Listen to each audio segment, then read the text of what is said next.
Hello, good afternoon to all. हम लोग पढ़ रहे थे ऑर्गेनिक केमिस्ट्री के फर्स्ट यूनिट इलेक्ट्रोमैग्नेटिक रेडिएशन। ठीक है, इलेक्ट्रोमैग्नेटिक रेडिएशन में हमने पढ़ा था कि जो रेडिएशंस होती हैं या इलेक्ट्रोमैग्नेटिक रेडिएशन होती हैं वो किससे प्राप्त होती हैं? सूर्य से।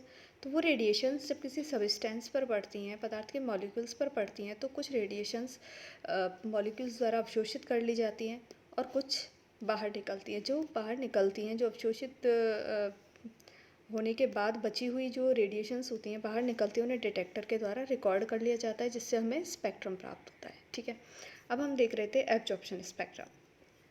एब्जॉर्प्शन स्पेक्ट्रा का मतलब है कि अवशोषण स्पेक्ट्रा में किसी पदार्थ में से विद्युत चुम्बकीय विकिरण को गुजारा जाता है। ठीक है, ये हमारा डायग्राम है। ये रेडिएशंस हैं, इलेक्ट्रोमैग्नेटिक रेडिएशंस हैं, ये हमारा सबस्टेंस है। तो हमें एब्जॉर्प्शन स्पेक्ट्रा कैसे प्राप्त होगा कि अवशोषण स्पेक्ट्रा में किसी पदार्थ में से विद्युत चुम्बकीय विकिरणों को गुजारा जाता है। ये विद्युत चुम्बकीय विकिरण है किसी पदार्थ में से, ये अपना सबस्टेंस है, पदार्थ है, इसमें से जब इनको गुजारा जाता है तो इसमें से कई विकिरण पदार्थ के अणुओं या परमाणुओं द्वारा अवशोषित हो जाते हैं।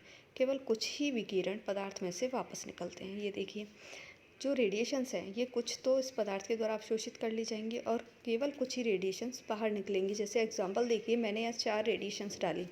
रेडिएशंस को देख नहीं सकते, बस मैं एक एग्जांपल के तौर पर बता रही हूँ कि जितनी रेडिएशंस हम डालते हैं उनमें से, अब ये 4 हैं, इनमें से 3 अवशोषित कर ली गई पदार्थ के द्वारा, केवल एक बाहर निकली। ठीक है, तो जितनी रेडिएशंस डाली जाती हैं तो पदार्थ के ऊपर उन दोनों में इंटरेक्शन होता है, अंतरक्रिया होती है। तो कुछ जो विकिरण होते हैं, रेडिएशन होती हैं, वो उस पदार्थ के द्वारा अवशोषित कर ली जाती हैं और कुछ ही विकिरण पदार्थ में से बाहर निकलते हैं। देखिए, केवल कुछ ही रेडिएशंस बाहर निकलती हैं, जिन्हें डिटेक्टर के द्वारा रिकॉर्डर में भेजा जाता है। डिटेक्टर है, डिटेक्टर के द्वारा रिकॉर्डर में भेजा जाता है और उनका अवशोषण स्पेक्ट्रम हमें प्राप्त हो जाता है। और हम जानते हैं स्पेक्ट्रम में किस तरह से प्राप्त होता है। ये वेवलेंथ के रूप में, वेव्स के रूप में, तरंगों के रूप में प्राप्त होता है। ठीक है, ये तो हो गया अपना अवशोषण स्पेक्ट्रा कि हमें अवशोषण स्पेक्ट्रा किस तरीके से प्राप्त होता है। अब हम देखते हैं विकिरण के प्रकार, यानी इलेक्ट्रोमैग्नेटिक रेडिएशंस के टाइप्स। ये कितने प्रकार की होती हैं और इनका क्या काम होता है। ये देखिए, ये है अपनी विकिरण के प्रकार, यानी ऊर्जा, आवृत्ति, एनर्जी, फ्रिक्वेंसी, तरंग संख्या और होती है अपना तरंग दैर्ध्य यानी वेवलेंथ। ये हो गया अपना वेव नंबर, जिसे म्यू बार से कहते हैं, और ये हो गया तरंग दैर्ध्य यानी लैम्डा वेवलेंथ। ठीक है, अब अपनी कौन कौन सी रेज होती हैं? कॉस्मिक एंड गामा रेज होती हैं, X rays, UV rays, visible, IR, microwave and और अदर, जैसे कि रेडियो वेव्स होती हैं, और एक होती है अपनी प्रत्यावर्ती धारा जिसे बोलते हैं। तो इस तरीके से यहाँ मैंने कुछ रेज लिखी हैं जो अपनी मेन है, जैसे कॉस्मिक एंड गामा रेज। ठीक है, सेकंड नंबर है X rays, UV rays, visible यानी अब दृश्य, आईआर मीन्स इंफ्रारेड यानी अवरक्त किरणें, और फिर आती है अपनी माइक्रोवेव यानी सूक्ष्म तरंगें। ठीक, और यूवी रेज जो होती हैं अपनी अल्ट्रावायलेट यानी पराबैंगनी किरणें। तो इनमें जो एनर्जी होती है वो एनर्जी सबसे ज़्यादा होती है कॉस्मिक रेज की। ठीक है, जैसे जैसे हम आगे बढ़ते जाते हैं एनर्जी डिक्रीज होती जाती है। ठीक है, यहाँ ये एनर्जी डिक्रीज़ हो रही है, यानी सबसे कम जो एनर्जी होगी वो होगी प्रत्यावर्ती धारा की, फिर इंफ्रारेड की, विजिबल की, यूवी की, एक्स की और कॉस्मिक रेस की। यानी सबसे ज़्यादा जो एनर्जी होगी वो होगी कॉस्मिक एंड गामा रेस की। इसी तरह से फ्रीक्वेंसी भी एनर्जी की तरह काम करती है।